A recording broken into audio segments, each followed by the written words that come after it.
396 days बाद Arsenal ने फिर से एक गेम खेला जिसमें उन्होंने 2 गोल्स की लीड तो ली, पर वो गेम जीत नहीं पाए। ये गेम हुआ था आर्सेनल का एस्टन विला के अगेंस्ट एमिरेट्स पे, जहां पे वो इंसिडेंटली 55 मिनट पे 2 गोल की लीड पे थे, पर 68 मिनट तक वो लीड खत्म हो चुकी थी और वो गेम ये नहीं जीत पाए थे। वही चीज रिपीट हुई कल के गेम में वुल्व्स के अगेंस्ट जो मोलिनो पे हुआ, और इस गेम में बहुत सिमिलैरिटीज रही एस्टन विला वाले गेम से।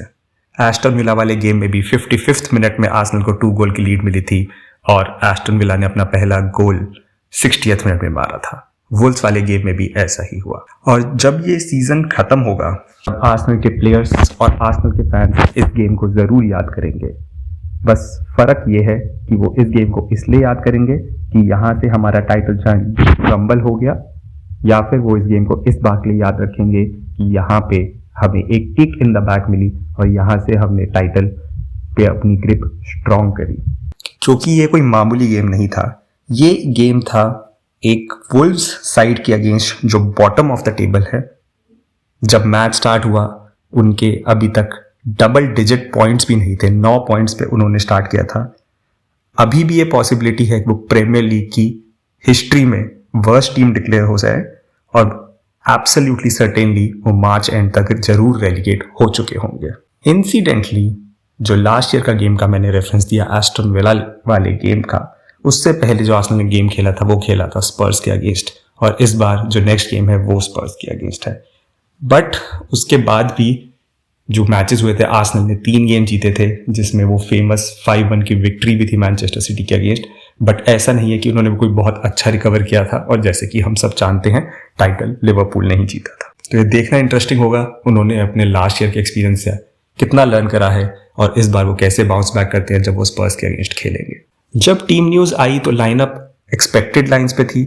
एक सरप्राइज जो लोगों को थोड़ा सा मिला वो था साका, जो नंबर 10 पोजीशन पे, बट आर्टेटा भी बहुत कैंडिड रहे हैं इस बात को कहने में कि साका को वो इस पोजीशन में यूज कर सकते हैं। सरप्राइज इसलिए था क्योंकि एजे ने विगन के अगेंस्ट अच्छी परफॉर्मेंस दी थी, बट वो थोड़ी डीप लाइन पोजीशन पे दी थी, और क्योंकि दोनों हावर्ट्स और ओडेगार्ड अवेलेबल नहीं थे तो एक चांस था कि एजे वो गेम स्टार्ट कर सकते। और गेम की शुरुआत आर्सेनल ने बहुत स्ट्रॉन्ग करी थी।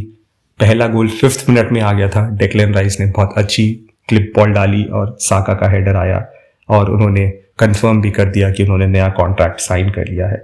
और ये सिलसिला चलता रहा। मार्टिनेली को एक बहुत अच्छा चांस मिला था माडुएके के शॉट से, जो होसे सा ने स्पिल कर दिया था, बट वो उसको कीपर के ऊपर चिप नहीं कर पाया और कीपर के हाथ में वापस बॉल दे दी। और 30th मिनट तक एक आर्सेनल की एक डोमिनेशन थी, and as they say you have to make it count when you are at the top, and Arsenal ने उसको मेक इट काउंट नहीं किया। गोल 1 की ही लीड पे रहे वो।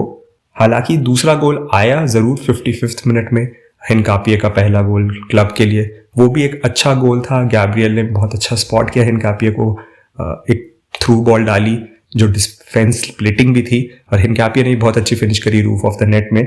बट एक दिख रहा था कि वुल्व्स गेम में वापस आ रही है, आर्सेनल कंट्रोल में नहीं है, एंड कंट्रोल में होना बहुत जरूरी है, अदरवाइज गेम एक स्लग फेस्ट बन जाता है, जो हमेशा एक ओपोनेंट टीम चाहती है कि आर्सेनल के अगेंस्ट हो। और यही हुआ। 60th मिनट में फटाफट से इक्वलाइजर आया। बुएनो का बहुत अच्छा गोल था। और फिर इस बार अगर आप देखेंगे फिर वही गलती रिपीट हुई कि आउटसाइड द बॉक्स बहुत क्लोज से शॉट लेने दिया गया।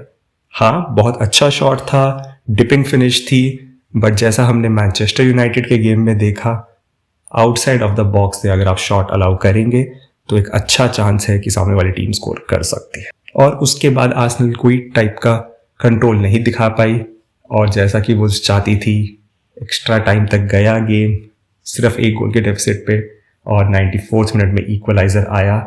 और मैं कहूँगा ये बहुत एक अनएक्सपेक्टेड इक्वलाइजर था, जो अगर आपने start of the season Arsenal की डिफेंडिंग देखी थी तो आप कभी एक्सपेक्ट नहीं करते कि वो ऐसा गोल कंसीड करेंगे। क्रॉस इनटू द बॉक्स आया, फॉर सम रीजन गैब्रियल और राया के बीच में मिसकम्युनिकेशन हुआ। गैब्रियल बॉल को हेड करने गए, राया उसको पकड़ने गए, और अल्टीमेट रिजल्ट ये था कि बॉल स्पिल हो गई और वुल्व्स के प्लेयर के पैर पे पहुंची, जिन्होंने बहुत अच्छा ऑन टारगेट शॉट लिया। और हालांकि गोल अल्टीमेटली ओन गोल कैलाफियोरी के नाम पे जाएगा, बट वो वुल्व्स के प्लेयर का ही गोल था। तो ये जो डिफेंसिव मिक्सअप है, मेरे को याद नहीं है मैंने लास्ट कब देखा था कि आर्सेनल के डिफेंस में मिक्सअप हो रहा हो। जहां पे गोलकीपर और डिफेंडर का कम्युनिकेशन इतना ब्रेक डाउन हो जाए क्रॉस पे। तो जब मैच खत्म हुआ एक्सपेक्टेड था, हीटेड मोमेंट्स रही थी, गैब्रियल हेसूस के साथ नेक्स्ट स्कफल करी, ट्रॉसार्ड डेफिनेटली हैप्पी नहीं थे, उन पे एक ऑलमोस्ट रेड कार्ड फाउल हुआ था। और जैसा आर्टेटा ने भी कहा, Arsenal has nobody else but themselves to blame for this situation. तो ड्रॉ का मतलब ये हुआ कि 1 पॉइंट की लीड बढ़ी, जो लीड 7 पॉइंट की हो सकती थी, अब वो 5 पॉइंट की है। और जो आर्सेनल ने गेम खेला, ये इनका लास्ट 2.5 मंथ में 22nd गेम था। तो आप एक फिजिकल से ज़्यादा मेंटल एग्जॉशन देख पा रहे हैं अब कि शायद टीम कोप करने में स्ट्रगल कर रही है। टीम में क्वालिटी है, ये हम सब जानते हैं। ये वही टीम है जिसने बायर्न म्यूनिक को हराया है इस सीजन और कन्विंसिंगली हराया। Raining top of the table Italian league Inter Milan को हराया है, वो भी कन्विंसिंगली हराया है। तो टीम में पोटेंशियल है, टैलेंट है, उनको अपना कॉन्फिडेंस वापस। और अब नेक्स्ट मैच है north London derby, favourite game of the year. जब ये मैच चालू होगा उससे पहले मैनचेस्टर सिटी अपना मैच खेल चुकी होगी न्यूकासल से, और मैनचेस्टर सिटी को थोड़ी सी एडवांटेज है क्योंकि उनको ये वीक इन ऑफ मिला, कोई मिड वीक फिक्सचर नहीं था। न्यूकासल अपना चैंपियंस लीग का नॉकआउट फेज का राउंड खेल के आ रही है कारबाग के अगेंस्ट, जिसमें उन्होंने 6-1 थम्पिंग विन मिली, बट हाँ प्लेयर्स को रेस्ट नहीं मिला। तो मैनचेस्टर सिटी के पास थोड़ी सी एडवांटेज रहेगी and there is a very realistic chance कि जब आर्सेनल किक ऑफ करेगी नॉर्थ लंदन डर्बी में तो उनकी लीड एट द टॉप सिर्फ 2 पॉइंट्स की होगी। और ये स्पर्स का पहला मैच रहेगा उनके नए कोच इगोर ट्यूडोर के लिए भी, जो होप कर रहे होंगे कि वो भी एक सिमिलर इफेक्ट लेके आ पाए स्पर्स पे, जैसे माइकल कैरिक मैनचेस्टर यूनाइटेड पे लेके आ पाए हैं। माइकल कैरिक ने काफी टॉल ऑर्डर सेट कर दिया है फॉर न्यू मैनेजर्स, जो अचीव करना थोड़ा मुश्किल है, बट व्हाई नॉट।